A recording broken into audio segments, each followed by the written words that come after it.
A dispute over one tree at the Korean DMZ escalated to bombers, jets, attack helicopters, and hundreds of troops. The Pentagon named it Operation Paul Bunyan. That sounds fake. It isn't. First, where this happens.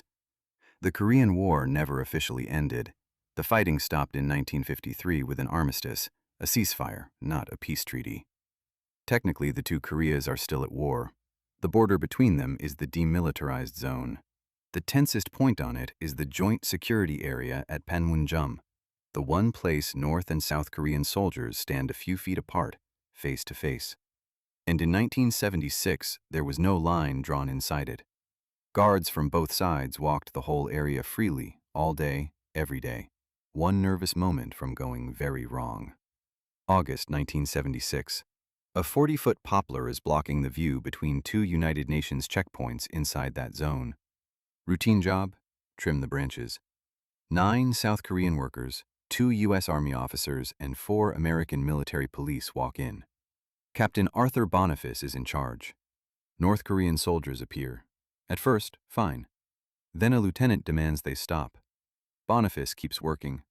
A truck of reinforcements arrives, clubs, axes, some taken from the trimming crew's own hands.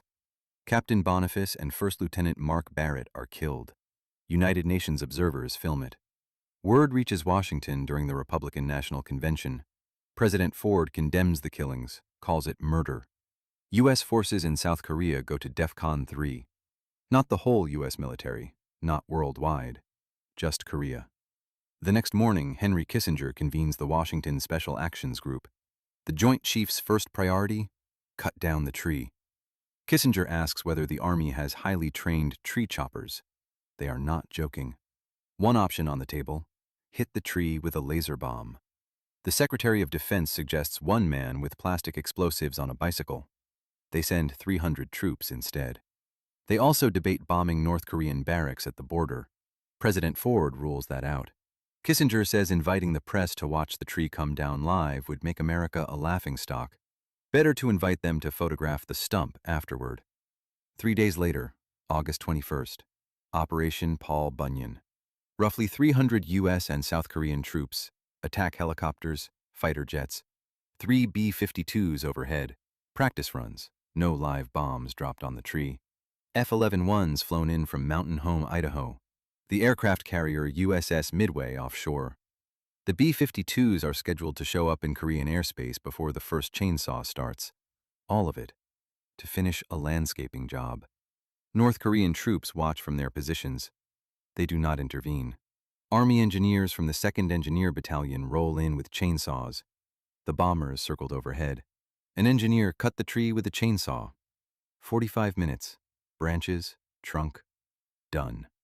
That same day, Kim Il-sung sends a rare message of regret through the border hotline. Not quite an apology. Still the first time since the 1953 armistice that North Korea accepted responsibility for violence at the border. They left the stump standing as a marker.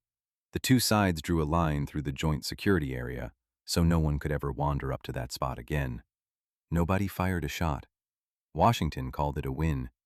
If you want more like this, subscribe. All of them sound fake. All of them are real.